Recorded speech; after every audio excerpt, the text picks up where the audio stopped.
y la paz del Señor sea con cada uno de vosotros. En esta noche, con la ayuda del Señor, vamos a continuar con el estudio de Colosenses, ya hablando un poco de los últimos versículos que están ya al final del capítulo de Colosenses. La semana pasada estuvimos viendo lo que Colosenses 3 nos enseña acerca de nuestra resurrección con Cristo y nuestra nueva vida. Y esto nosotros decíamos que es la obra de Cristo en nosotros, porque estuvimos hablando de la obra de Cristo por nosotros, cuando Él murió en la cruz y perdonó nuestros pecados. Pero también Colosenses habla de la obra de Cristo en nosotros. ¿Y cuál es esa obra de Cristo? Que un día estábamos muertos en nuestros delitos y pecados, y entonces nos ha resucitado juntamente con Él. Y por gracia somos salvos. Y si realmente hemos resucitado con Cristo, como dice aquí Colosenses 3, entonces buscar las cosas de arriba, donde está Cristo sentado a la diestra de Dios. Poner la mente en las cosas de arriba y no en las de la tierra, porque habéis muerto. Entonces, tenemos una nueva vida y ahora hemos muerto al pecado. Y ahora dice la palabra que el que se une al Señor, un espíritu, es con Él. Entonces, en esa experiencia de resurrección, estuvimos viendo que Pablo dice, haced morir lo terrenal en vosotros. Y cuando habla de lo terrenal, se refiere a todo lo que hemos traído de Adán cuando nacemos. Fornicación, impureza, malos deseos, todo eso, ya lo traemos de Adán. Entonces él dice, haced morir lo terrenal. Y estuvimos viendo que él describe qué era lo terrenal. Entonces la única manera de hacer morir lo terrenal es cuando comenzamos a andar en el Espíritu y a vivir la vida de Cristo en nosotros, a vestirnos del nuevo hombre, creado según Dios en la justicia y la santidad de la verdad. Porque por nosotros mismos nosotros no podemos vencer el pecado en nuestra fuerza. Es Cristo en nosotros. Por eso Romanos dice, porque la ley del Espíritu de vida en Cristo Jesús me ha librado de la ley del pecado y de la muerte. Solamente con la vida de Cristo es que podemos ser vencedores.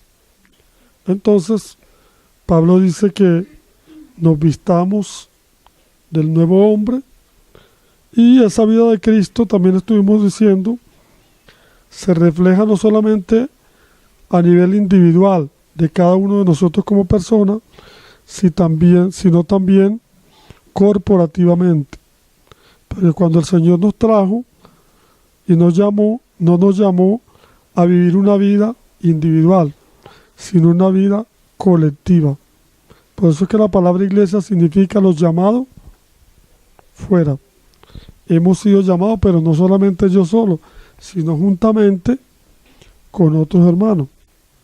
Entonces la vida de Cristo también debe reflejarse en medio nuestro. Por eso dice, perdonándonos unos a otros, soportándonos unos a otros, ¿ve? Y que haya el vínculo perfecto del amor,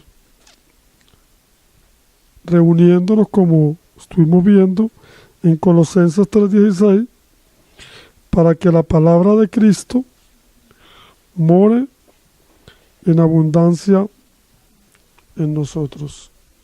Pero entonces ahora Pablo, en el capítulo 3, versículo 18,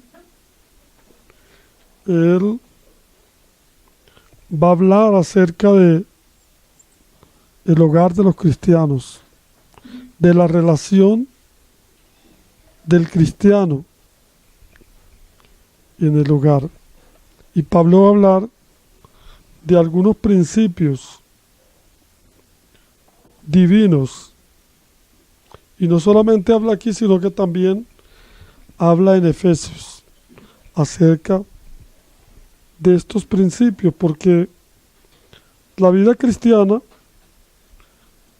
no solamente es una vida que se refleja individual, corporativamente, sino también en nuestros hogares. Entonces nuestras casas también tienen que reflejar que son casas que también se ajustan al diseño que Dios tiene. Amén.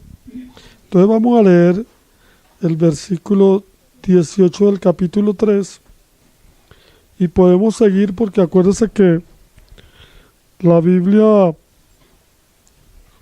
cuando se escribió la Biblia no tenía capítulos ni versículos. Estos capítulos y versículos fueron puestos para poder ubicar los pasajes. Pero muchas veces tenemos que leerlo corrido porque si no perdemos la idea de lo que estamos leyendo. Entonces, en estos versos que vamos a leer, el Señor nos da un pedacito a cada uno de los integrantes de la familia. Entonces dice, casadas, está sujeta a vuestros maridos, como conviene en el Señor. Maridos, amad a vuestras mujeres, y no seáis ásperos con ellas. Hijos, obedeced a vuestros padres en todo, porque esto agrada al Señor. Padres, no exasperéis a vuestros hijos, para que no se desalienten. Esclavos, obedeced todo a vuestros amos terrenales, no sirviendo al ojo, como los que quieren agradar a los hombres, sino con corazón sincero, temiendo a Dios. Y todo lo que hagáis, hacedlo de corazón, como para el Señor, y no para los hombres, sabiendo que del Señor recibiréis la recompensa de la herencia, porque a Cristo el Señor servís. Mas el que hiciere injusticia, recibirá la injusticia que hiciere, porque no hay acepción de personas. Amos, oh señores, haced lo que es justo y recto con vuestros esclavos, sabiendo que también vosotros tenéis un amo en los cielos. Perseverad en la oración, velando en ella con acción de gracia, orando también al mismo tiempo por nosotros, para que el Señor nos abra puerta para la palabra, a fin de dar a conocer el misterio de Cristo, por el cual también estoy preso, para que lo manifieste como debo hablar. Andad sabiamente para con los de afuera, redimiendo el tiempo. Sea vuestra palabra siempre con gracia, sazonada con sal, para que sepáis cómo debéis responder a cada uno. Todo lo que a mí se refiere, os lo hará saber Tíquico, amado hermano y fiel ministro, consiervo en el Señor, el cual ha enviado a vosotros para esto mismo, para que conozca lo que a vosotros se refiere y conforte vuestros corazones. Con Onésimo, amado y fiel hermano, que es uno de vosotros, todo lo que acá pasa, os lo hará saber. Aristarco, mi compañero de prisiones, os saluda. Y Marcos, el sobrino de Bernabé, acerca del cual habéis recibido mandamientos, si fuera a vosotros recibirle. Y Jesús, llamado el justo, que son los únicos de la circuncisión, que me ayudan en el reino de Dios, y han sido para mí un consuelo. Os saluda Éprafas, el cual es uno de vosotros, siervo de Cristo, siempre orando encarecidamente por vosotros en sus oraciones, para que estéis firmes, perfectos y completos en todo lo que Dios quiere. Porque de Él doy testimonio de que tiene gran solicitud por vosotros y por los que están en la Odisea y los que están en Hierápolis. Os saluda Lucas, el médico amado, y Demas. Saluda a los hermanos que están en la Odisea, y a Ninfas, y a la iglesia que está en su casa. Cuando esta carta haya sido leída entre vosotros, haced que también se lea en la iglesia de los laodicenses, y que la de la Odisea la leáis también vosotros. Decía Arquipo, mirad que cumplas el ministerio que recibiste del Señor. La saturación de mi propia mano, de Pablo. Acordaos de mis prisiones. La gracia sea con vosotros. Amén. Entonces, es interesante que en esta epístola Pablo deja un espacio para hablar de los principios divinos, tanto en los hogares como en nuestra vida personal. Entonces es muy importante que los cristianos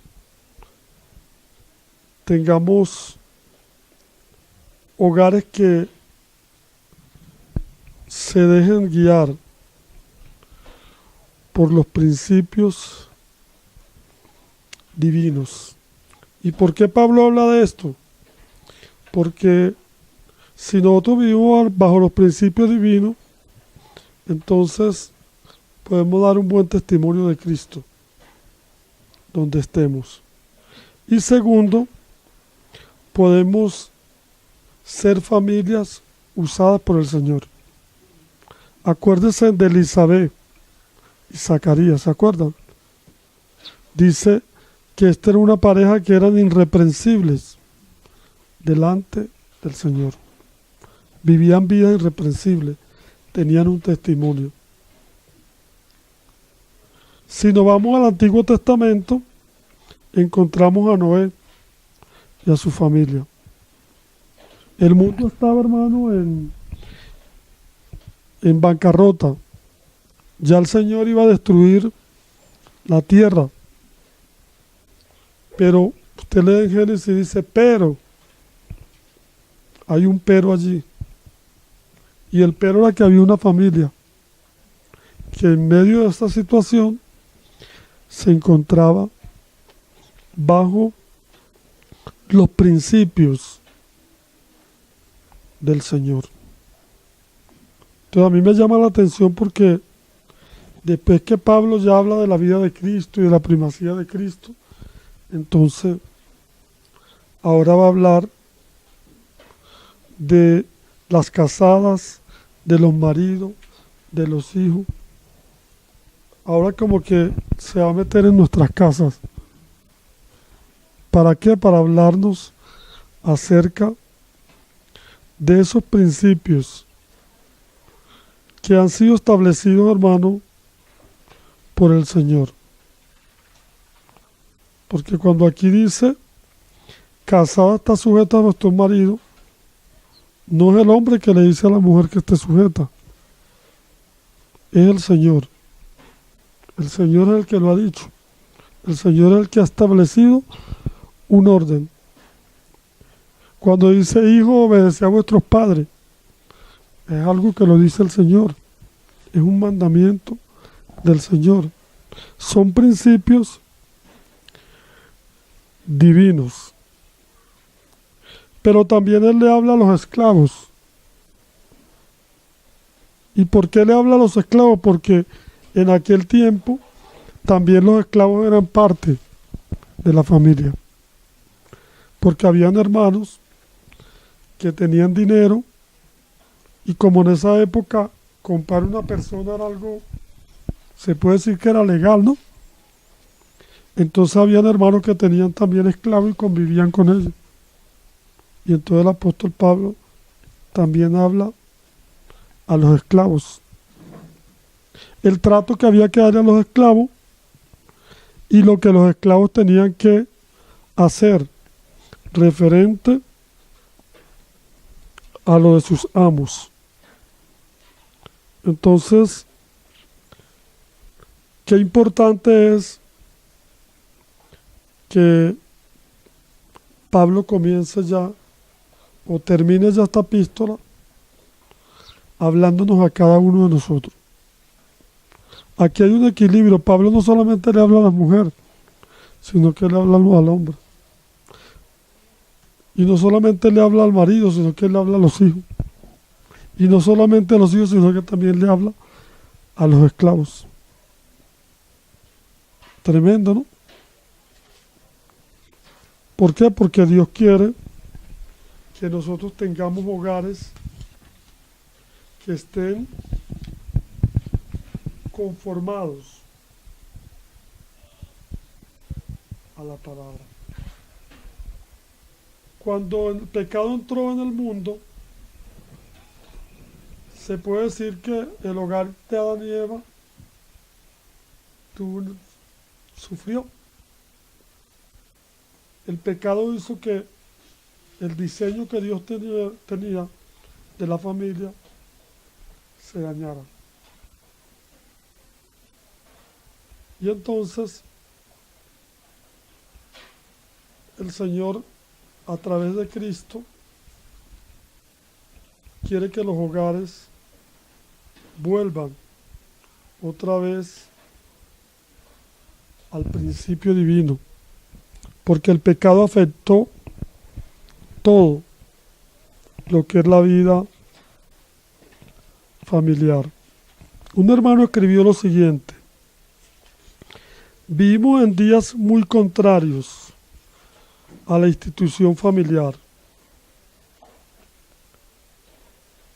El modelo de Dios para la familia ha sido distorsionado. Y el Señor quiere que nos volvamos al diseño de Él. Entonces dice aquí, existe el patriarcado, donde el marido como padre es un señor que domina y gobierna sin contrapeso, donde la esposa y los hijos le temen y son como sus siervos. Ese es el patriarcado. También existe el matriarcado, donde la mujer maneja las cosas de la casa, a los hijos y a su marido. Ese también es el matriarcado. Sea de forma explícita o simulada. Otra forma más grotesca suele darse en el mundo y es el filiarcado. ¿Sabe cuál es el filiarcado? Donde los hijos gobiernan a los padres, haciendo de sus padres los meros sirvientes. Tremendo, ¿no? Y todas estas cosas se ven.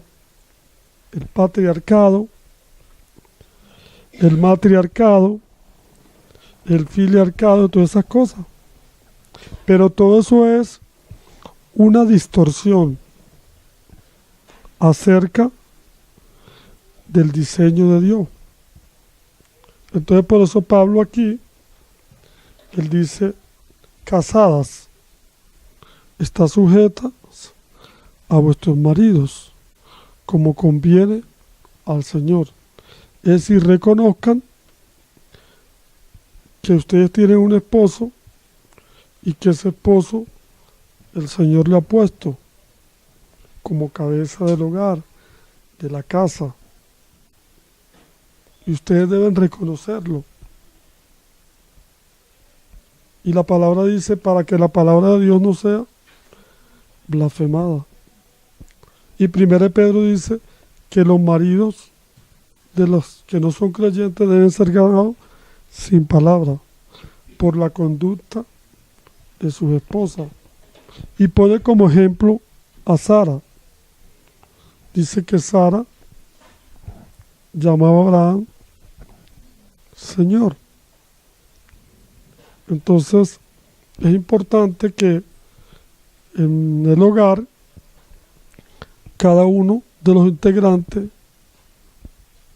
cumpla el papel que el Señor le ha asignado. Entonces dice, mujeres casadas, están sujetas a vuestros maridos como conviene al Señor. Luego dice, maridos, amad a vuestras mujeres y no seáis ásperos con ellas. Entonces es cierto que la mujer debe reconocer la autoridad de los maridos, pero igualmente el marido tiene que amar a la mujer. Tiene que demostrarle un amor. Y yo pienso que un hombre que ame bastante a su mujer es difícil que la mujer no se someta. Porque imagínense, un hombre que ame a su mujer. Pero hace la salvedad, dice, y no seáis ásperos con ellas. Y también hay otro pasaje que dice, maridos, vivid con ellas sabiamente, dando honor a la mujer como vaso más frágil, para que vuestras oraciones no tengan estorbo. Es cierto que tú eres el rey, decía un poeta, pero tu esposa la reina. Entonces tenemos que, también dice el Señor, amar a nuestras mujeres. Y Efesios dice, como Cristo amó a la iglesia. Es decir, que es un amor sacrificial. Y cuando se habla aquí de este amor, es el amor ágape. Amarla así como el Señor nos ama a nosotros. Y también la Biblia dice que nosotros debemos amarnos unos a otros. A pesar de nuestras flaquezas, de nuestra decadencia, nosotros estamos llamados a amar a nuestras esposas, a tratarlas bien, para que nuestras oraciones no se tengan estorbo.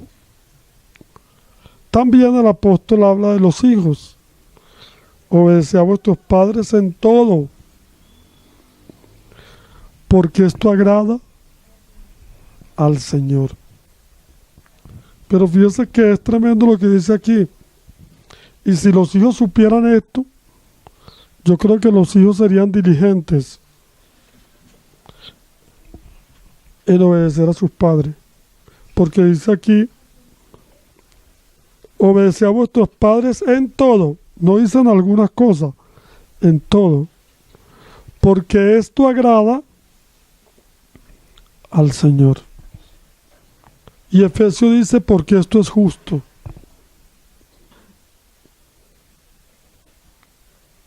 Entonces, hoy vivimos época donde los hijos tienen mucha rebeldía. Hay demasiada rebeldía. Pero en un hogar donde nosotros decimos que reina Cristo, pues tienen que haber estos principios. Ahora, un hogar que no tenga a Cristo, bueno, puede estar el patriarcado, el matriarcado, todo lo que hemos hablado, ¿eh? ¿Sí o no? Pero un hogar donde decimos que profesamos a Cristo, entonces tienen que haber estos principios. Los hijos tienen que obedecer a los padres. Pero también los padres dicen que no podemos hacer enojar a vuestros hijos. Y es verdad, yo una vez recibí una lección del hijo mío. algo sucedió que él estaba llorando y yo le hice como burla. Y él me dijo, papá, la palabra dice, no exasperéis a vuestros hijos. Estaba pequeñito y yo, tienes razón, Samuel. Porque a veces uno también puede exasperar a los hijos. Entonces le dice, padres, no exasperéis a vuestros hijos para que no se desalienten. Entonces, el asunto de la disciplina tiene que ser no con ira tampoco, porque dice la Biblia que debemos castigar al muchacho, pero no con ira, sino en disciplina y amonestación al Señor. Ese es el orden que vemos en las Escrituras y no es algo que inventó Pablo, porque a veces la gente dice, no, esas son cosas de Pablo, porque Pablo era esto. No, esos son los principios divinos y nosotros debemos mirarlos y tratar de obedecerlos. Y si no podemos obedecerlos, Señor, ayúdame a obedecer estos principios. Ayúdame, Señor, porque es lo que dice tu palabra. Entonces dice, siervos o esclavos, obedeced en todos vuestros amos terrenales, no sirviendo al ojo, es decir, para que lo vean, como los que quieren agradar a los hombres, sino de corazón sincero, temiendo a Dios.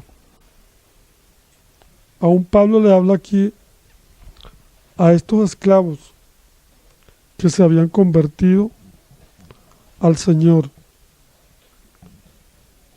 y los manda a que les obedezcan y a que sirvan no para que los vean, sino para agradar al Señor.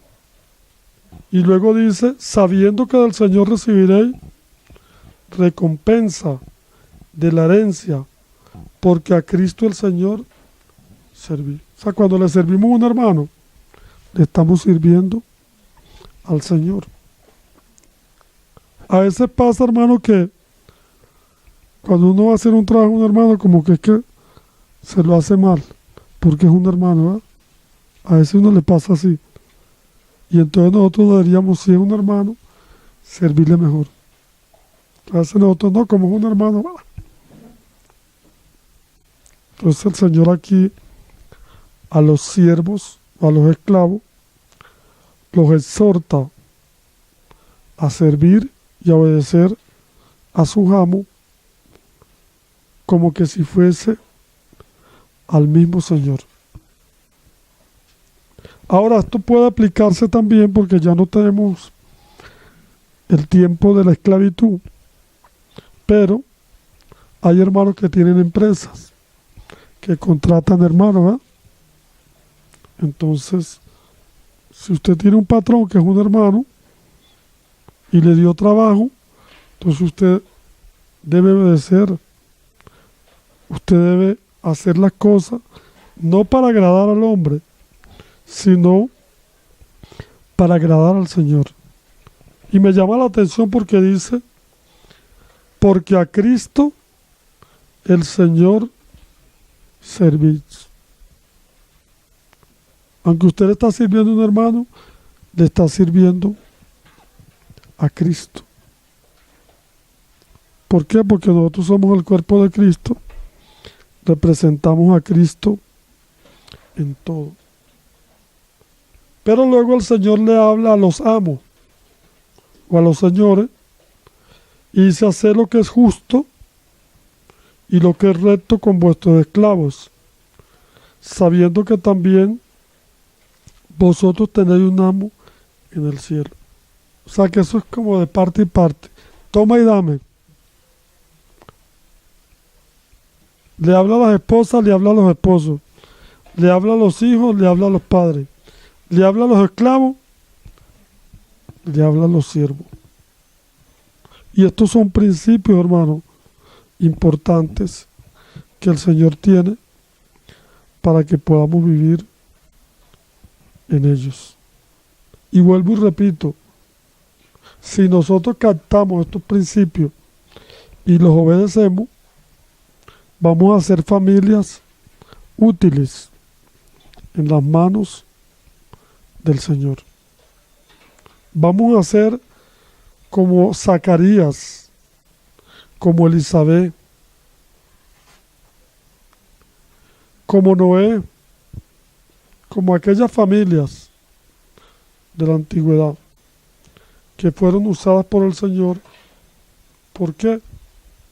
Porque ellos se mantuvieron en los principios de la palabra.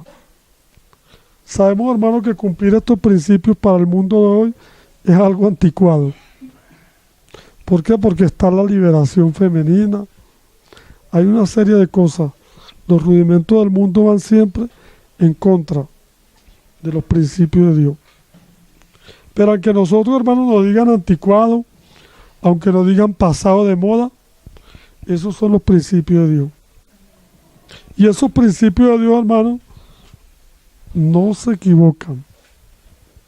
La hermana David Perr, en el libro de Creada para ser ayuda idónea, ella pone un ejemplo de una hermana que tenía un esposo que era terrible. Y la hermana ganó sin palabras al esposo para Cristo. Entonces la hermana dice, y los principios de Dios no tienen, hermano, pele, como decimos nosotros. Los principios de Dios siempre van a perdurar, hermano, en el tiempo. Y aquí el apóstol Pablo nos da esos principios familiares y cómo debe actuar cada miembro de la familia. Es que es increíble, hermano, cómo Pablo le habla a cada uno y no inclina la balanza ni por uno ni por otro. ¿Se dan cuenta? Sí, los amos deben ser equitativos y tienen que ser justos, pero los esclavos también tienen que hacer las cosas como es. ¿Sí o no? Sí, la casada tiene que estar sujeta al marido, pero el esposo tiene que amar bastante a esa mujer. Los hijos sí deben obedecer a los papás. Pero los padres también tienen que saber cómo se debe tratar a los hijos para que los hijos, dice aquí, no se desalienten. Entonces puede decir que en esta parte de Colosenses, Pablo toca ya el ámbito familiar y yo creo que deja claro cuáles son los principios de la familia. Amén. Luego, pasando al capítulo 4, entonces Pablo nos habla de la oración otra vez. Perseverar en la oración, velando en ella con acción de gracias. Orando también al mismo tiempo por nosotros, para que el Señor nos abra puerta para la palabra, a fin de dar a conocer el misterio de Cristo, por el cual también estoy preso, para que lo manifieste como debe hablar. Entonces aquí hay otra petición de oración que deberíamos nosotros hacer cuando nos reunimos a orar, porque a veces nosotros no sabemos cuál es el principio de la reunión de oración, para qué la iglesia se reúne. Hay oraciones que son personales, pero hay oraciones que competen al reino de Dios y que a veces nosotros descuidamos como iglesia. Entonces fíjense, dice, perseveren en oración, velando en ella y orando al mismo tiempo por nosotros. Es decir, que hay que orar por los que están llevando la palabra, por los que están predicando el Evangelio. Y hay que orar también para que el Señor abra puerta para la palabra. ¿Por qué? Porque en muchos lugares las puertas están cerradas. Pero si la iglesia ora, si la iglesia persevera, entonces las puertas se van a abrir. Pablo dice en Efesios 6, dice que oraran por él, a fin de que al abrir su boca le fuese dada palabra, para dar a conocer con denuedo el misterio de Cristo. Entonces nosotros como iglesia tenemos un mandamiento del Señor, y es orar por aquellos que llevan la palabra, para que el Señor les dé palabra. Hermano, a veces uno se queda sin palabra. Yo me he quedado sin palabra. A veces uno busca la palabra. Uy, Señor, ¿qué voy a hablar? ¿Qué voy a enseñar? Hermano, uno a veces... Entonces uno necesita que el Señor le dé palabra. Pero la iglesia tiene que orar también. Señor, dale palabra a los hermanos. Señor, trae tu palabra, tu revelación, para que los hermanos puedan enseñar. Y pocas veces nosotros escuchamos ese tipo de oraciones, orando por los que llevan la palabra, para que sean fortalecidos. Porque a veces nosotros tenemos por sentado que los que llevan la palabra ya se saben toda la cartilla y ya no necesitan más nada. No, hermano. Necesitan de nuestras oraciones.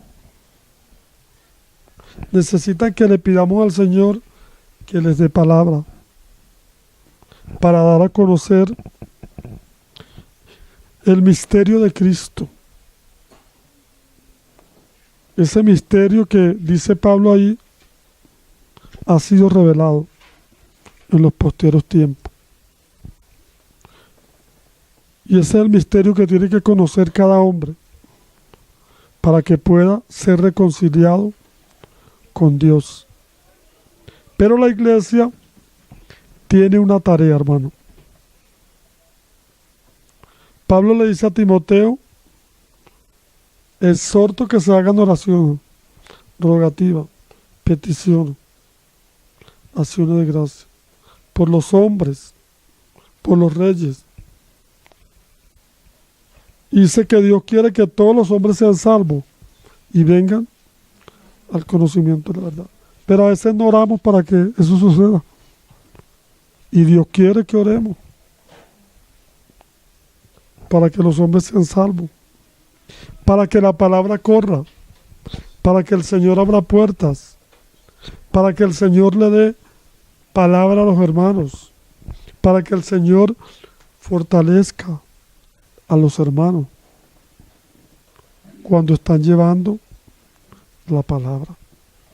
Entonces, en el libro de Colosenses nosotros aprendimos que debemos orar por los hermanos para que sean llenos del conocimiento de Dios, de la sabiduría, para que sean afirmados, para que sean fortalecidos. Pero también Colosenses nos dice que debemos orar para que la palabra corra, para que se abran puertas, para que el Señor le dé palabra a su siervo, para que puedan dar a conocer el misterio de Dios, que es Cristo. Entonces Pablo vuelve a reforzar aquí, hermano, la oración. Y casi en todo este mes que hemos estado aquí, que el hermano hemos estado puro hablando de la oración. El Señor nos ha puesto a hablar de la oración. Y estuvimos diciendo la otra vez que uno de las características de la primera iglesia era que perseveraba en la oración. Y es necesario perseverar. Y aquí vuelve Pablo y dice, perseverar en oración. Entonces tenemos una responsabilidad tremenda con la oración. Sabemos que la oración es la que es menos concurrida y es la responsabilidad que tenemos de orar y de buscar, hermano, el reino de Dios. Que la palabra del Señor corra. Que el enemigo sea, como dicen, retroceda, pierda su lugar. Que se quite el velo, porque la palabra dice que Satanás ha cegado el entendimiento de los incrédulos para que no les resplandezca la luz del Evangelio. Entonces la iglesia tiene que, Señor, quita esos velos, quita el velo de mi hijo, de mi marido, de mi esposa, que todavía no te ha conocido, Señor. Revélate, sálvalos, Señor. Tráelos a Cristo. Hay un versículo que dice: nadie puede venir a mí a no ser que el Padre que me envió no lo trajera. Me llama la atención. Entonces yo a veces, cuando estoy orando por algo, le digo: Señor, Padre, tráelos a Cristo. Permite que ellos puedan venir a tu Hijo, se arrepientan, se vuelvan a ti, Señor.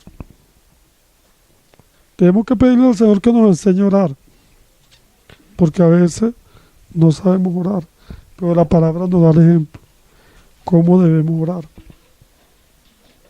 Había una hermana que siempre oraba con nosotros los jueves y me dice: hermano, yo tengo 2 hijas terribles, ellas no han creído, pero yo quiero pedir a los hermanos que oren para que el Señor le dé esposos cristianos. Yo: hermana, ¿cómo usted le va a hacer ese mal a los hermanos? No, hermana, no, esa no es la oración. La oración es: Señor, salva a mis hijas. Sálvalas, y después que usted las vea salva, usted diga: Señor, dale unos esposos cristianos a mis hijas. Porque imagínense, ¿cómo usted va a pedir esposos cristianos si usted me está diciendo que sus hijas son terribles? ¿Cómo le va a hacer eso a los hermanos?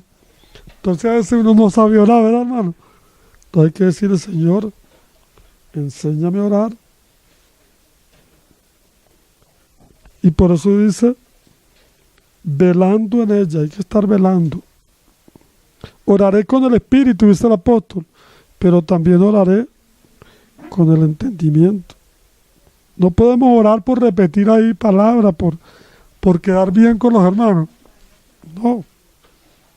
La Biblia dice: orando en todo tiempo, con toda oración y súplica en el Espíritu. Señor, ayúdame a orar, porque la palabra dice que a la verdad el Espíritu está dispuesto, pero la carne es débil. Nuestro espíritu siempre está dispuesto a orar, pero la carne es la que nos echa la broma, nos debilita. Entonces, ¿qué más dice el apóstol Pablo aquí de estos últimos versículos? El testimonio que debemos tener nosotros con los de afuera. Andad sabiamente para con los de afuera, redimiendo el tiempo. Había una hermana que no daba mucho testimonio y ella decía: a mí no me importa lo que diga la gente de afuera, a mí me importa el Señor. Hermana, al Señor le importa también lo que digan los de afuera. Entonces decía que no, a mí me importa el Señor, no lo que digan los de afuera. Hermano, aquí dice: andad sabiamente con los de afuera, redimiendo el tiempo. Y la palabra dice que andemos como sabios y no debemos estar aprovechando el tiempo, no perdiendo, hermano, el tiempo. Con los inconversos no hay que perder el tiempo, hay que redimir el tiempo. Y en lo que podamos, hablar del Señor. Pero esa palabra tiene que ser una palabra siempre con gracia, sazonada con sal, para que sepáis cómo responder a cada uno. Es decir, una palabra buena, una palabra agradable. Porque la sal, ¿qué es lo que hace? Ponerle sabor a la comida. Entonces, estamos llamados a dar un testimonio a los de afuera, pero también debemos saber cómo debemos responder a cada uno. Pero esa palabra tiene que ser sazonada con sal. Nosotros no podemos ser creyentes que nosotros entonces, una persona que no es creyente nos pregunte algo, entonces nosotros agarramos la Biblia y le damos por la cabeza. No. Dice que nosotros tenemos que tener mansedumbre para ver si el Señor les concede a algunos escapar. A veces hay que tener paciencia con los incrédulos. Yo hace tiempo, cuando me convertí al Señor, yo le predicaba a un muchacho que vendía helado. Siempre hablaba y él siempre, cada vez que yo le hablaba, él me contravenía. Y me hacía así. El hermano está loco. Y siempre. Y yo siempre le hablaba del Señor. Y a veces el muchacho decía cosas, pero yo ayer. Y pasó el tiempo y yo nunca vi que él se convirtió a Cristo. Y a los años estoy yo en un sitio por allá, cuando viene el muchacho. Pues ya yo me había olvidado de él. Y me dijo, hermano Carlos. Yo, hola hermano, ¿cómo está? Pero yo no lo conocía. ¿Se acuerda de mí? No, no sé, ¿será que te he visto en alguna reunión? ¿Usted se acuerda del heladero? Ah, me acordé, sí. ¿Te acuerdas que yo te molestaba la paciencia? Sí. Me convertí al Señor. Ahora soy cristiano. ¿Ah? Pero ¿qué hubiese pasado si yo de repente lo mando a freír mono? Ahí está listo. Lo mando, ¿cómo dicen aquí? Lo mando para el carrizo. Fuera. Algo así. Tal vez el hombre no hubiera creído en el Señor, ¿verdad? Entonces es importante lo que dice Pablo aquí, que debemos andar sabiamente con los de afuera. ¿Por qué? Porque los de afuera necesitan también ver un testimonio de parte nuestra. ¿Ah? Cuando yo era nuevo creyente, yo no era sabio con los de afuera. Yo agarraba los ídolos de mi mamá y se los botaba. Y ella estaba muy brava. Y un día vi a un hermano y le dijo, mire, yo no estoy en contra de que él siga al Señor, pero él no respeta mi religión. Me bota los ídolos. Ya he comprado varios José Gregorio, porque él me los bota. Entonces el hermano me llamó y me dijo, hermano, tienes que ser sabio con tu mamá. Yo sé que ya tú sabes que no se debe adorar a Dios, pero ella no ha conocido al Señor. Ora al Señor por ella, pero anda con sabiduría. Y entonces yo empecé a orar y no toqué más los ídolos. Y un buen día ella misma agarró una bolsa y lo echó en la bolsa y lo botó para la basura. Ella misma. Digo, me di cuenta que esos son puros yesos, puros muñecos. Pero yo estuve estorbando, hermano, por no andar sabiamente con los de afuera. Aún en nuestro trabajo, donde nosotros estemos, hay que andar sabiamente. Y si no somos sabios, Señor, ayúdame a andar sabiamente. ¿Cómo voy a responder a cada uno? Porque la respuesta para los inconversos no es igual siempre. Te va a encontrar muchos tipos de personas en la calle. Y Pablo dice ahí, sea vuestra palabra siempre con gracia, sazonada con sal, o sea que no puede ser simple, para que sepáis cómo responder a cada uno. Ese es el testimonio, hermano, que nosotros, como cristianos, como hijos de luz, debemos dar. No solamente cuando estamos delante de los hermanos,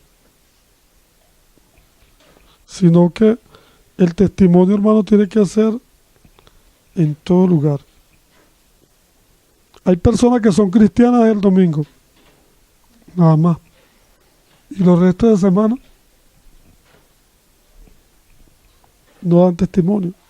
Entonces, hay que, como dice aquí, dar ese testimonio para que la palabra del Señor pueda ser dada a conocer. Y luego el verso 7, ya al final Pablo dice, todo lo que a mí se refiere, os lo hará saber Tíquico, amado hermano y fiel ministro y consiervo en el Señor. Con este hermano a la que Pablo había enviado las cartas, tanto la de Filemón como la de Filipenses y la de Efesios la había enviado por medio de Tíquico. Y dice que es un fiel ministro y consiervo en el Señor. Es decir, que estos hermanos también hacían la obra, igual que Pablo. No eran simplemente unos mensajeros más, sino que eran hermanos que tenían un ministerio. Y entonces Pablo dice, todo lo que a mí se refiere, se lo hará saber el hermano Tíquico. Luego dice, el cual ha enviado a vosotros para esto mismo, para que hablara de los asuntos de Pablo y para que conozca lo que a vosotros se refiere y conforte vuestros corazones. Cuando Pablo enviaba a esos colaboradores que él tenía, siempre los enviaba, hermanos, con un propósito: confortar a los hermanos, ayudar a la iglesia. También dice aquí con Onésimo, porque esta carta ya al final habla muchos nombres. Entonces Onésimo, amado y fiel hermano, que es uno de vosotros. ¿Se acuerdan de Onésimo? Que era un esclavo fugitivo. Y Pablo lo devolvió y le dijo a Filemón, si algo te debe, póngamelo a mi cuenta, aunque tú mismo te me debes también, para que no le debía nada. Tremendo, ¿no? ¿Qué más? Un fiel hermano. Esta palabra es tremenda, un fiel hermano. Después que había sido infiel, un infiel esclavo, ahora un fiel hermano. Todo lo que acá pasa, os lo hará saber. O sea que este esclavo se convirtió también en uno que servía al Señor.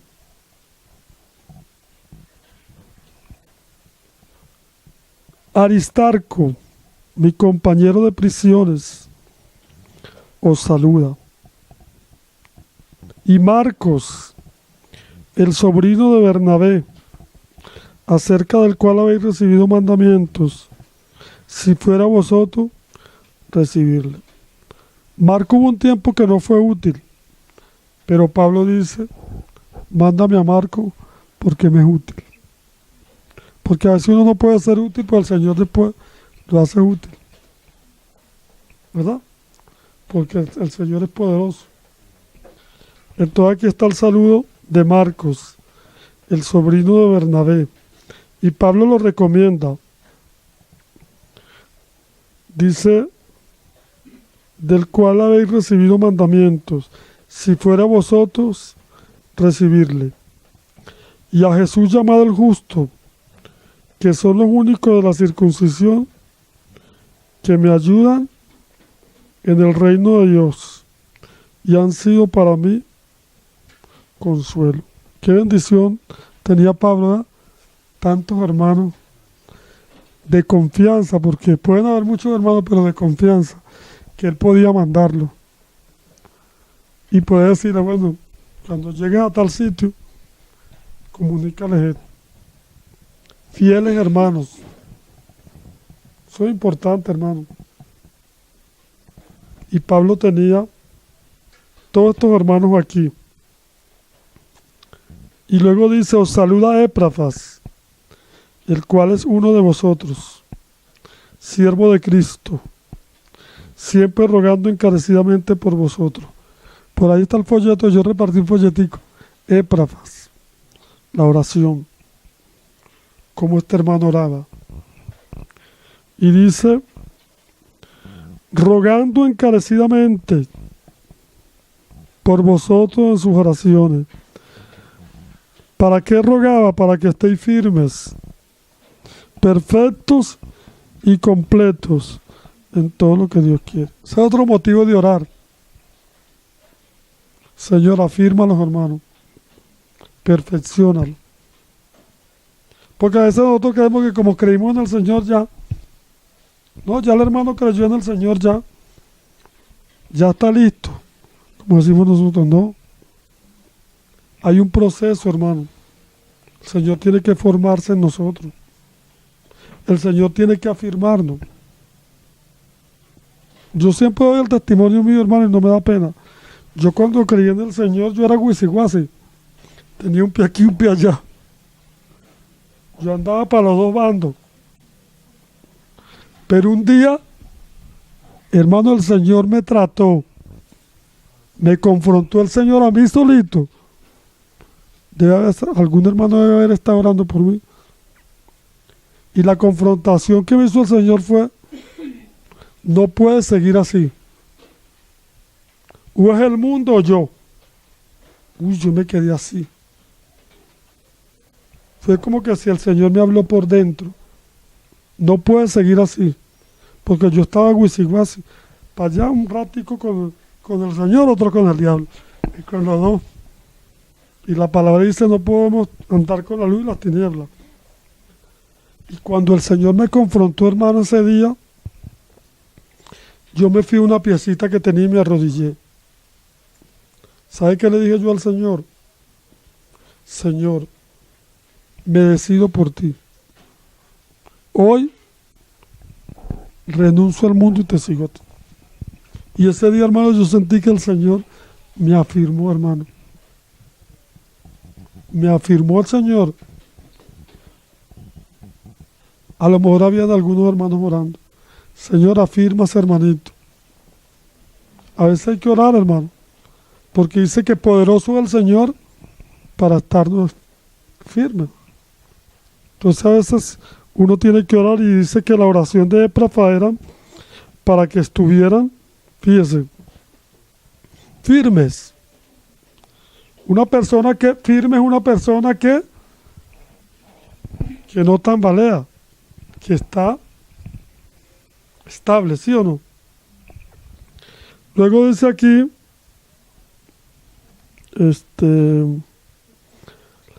perfectos. Esta palabra perfecto es maduros, completos en todo lo que Dios quiere. Y eso hay que hacerlo, hermano, orando. ¿Sabe quién le dio dolor de cabeza a Pablo? Los Gálatas. Esos Gálatas eran tremendos, hermano. Y Pablo dice, hijitos míos, por quienes vuelvo a sufrir dolor de parto hasta que Cristo sea formado en vosotros. Tremendo, ¿no? Entonces, esto, hermano, esto no es, hermano, el evangelio no es la religioncita que nosotros teníamos antes, no, esto es una cosa seria, que hay que estar orando, pidiéndole al Señor, afirma a los creyentes, madúralo, restablécelo, Señor, levántalo. Y eso era lo que hacía Éprafas. Y por eso Pablo en el principio dice, a los santos y fieles en Cristo, que están en Colosa. La iglesia de Colosa estaba siendo atacada por herejía, pero dice que había unos fieles en Cristo, unos hermanos que estaban firmes ahí, estaban parados, estaban bien parados. Pero gracias al Señor, hermano, por Epafras. Y el hermano del folletico dice, ojalá el Señor levantara muchos Epafras. A veces nosotros decimos, ay, yo quiero trabajar en el Señor. La oración es un trabajo. Comience a orar. Ahí orando. El Señor un día le dijo a Moody, ¿sabe por qué tanta gente se convierte al Señor? Y él dijo, ¿por qué? Porque hay una viejita inválida que aunque no viene a las reuniones porque no puede, siempre ora por ti. Entonces a veces, hermano, detrás de lo que el Señor está haciendo tienen que haber hombres y mujeres orando. Porque no es que la oración es nada más para Epafras. No. También las hermanas tienen ese ministerio de estar orando como Elizabeth, que estaba ya duró tiempo, dice que servía al Señor con ayunos y oraciones. O sea que uno puede servir al Señor orando y ayunando. Lo que pasa es que a uno le gusta siempre que lo vean. Pero a veces el Señor tiene los que le sirven aunque no lo vean. Amén. Entonces, ¿qué más dice? Porque yo doy testimonio de que tiene gran solicitud por vosotros y por los que están en la Odisea y por los que están en Hierápolis. Imagine usted que no solamente él estaba preocupado por los colosenses, sino por un grupo de hermanos de una región. O sea que hay que estar orando por todos.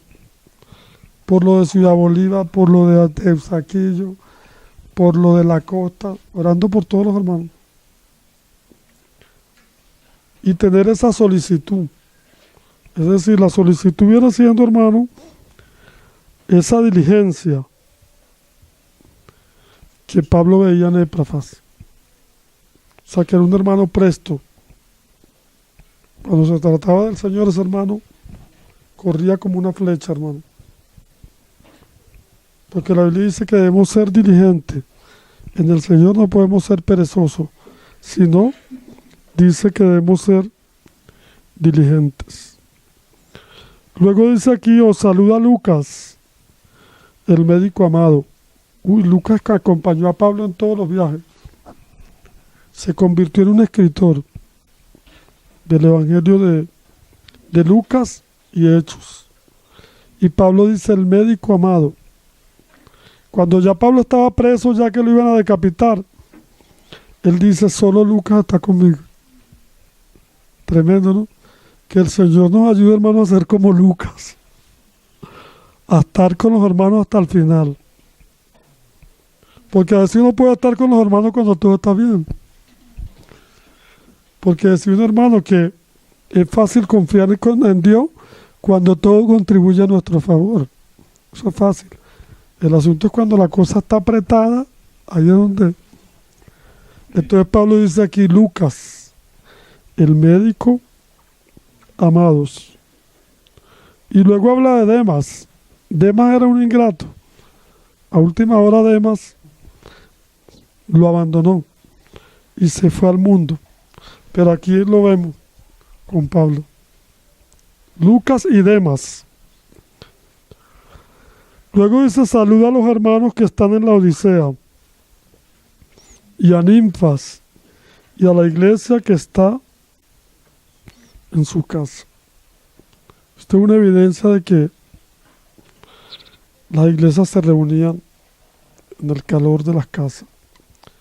Yo le decía a una hermana, no es la iglesia que es tu casa. Ninguna casa es la iglesia. Es la iglesia que está en tu casa. Porque entonces hay un movimiento por ahí que dice, la iglesia casera no. La iglesia es local, pero se reúne en la casa de fulano de tal. No es la iglesia que es tu casa, no, sino la iglesia que está en tu casa, que se reúne allí, ¿no?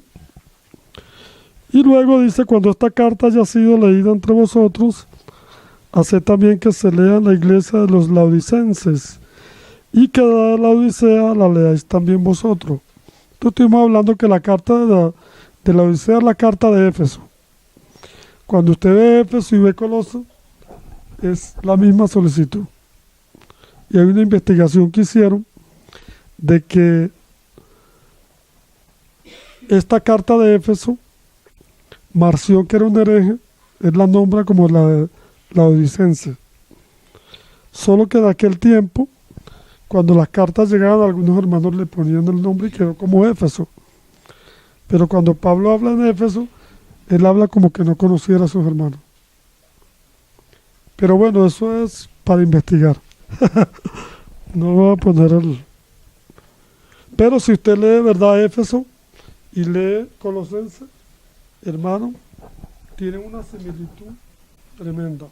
Es más, los asuntos de familia que Pablo trata aquí en Colosenses, los trata con más profundidad en Éfeso, en la iglesia de los Éfesos. Pero bueno, lo más importante, hermano, es que el Señor nos ha dejado aquí la carta. Porque hay que tener también cuidado porque está circulando una carta por internet que se llama la Epístola de los Laodicenses. No se sabe quién por ahí le escribió. Y entonces, como tratando de...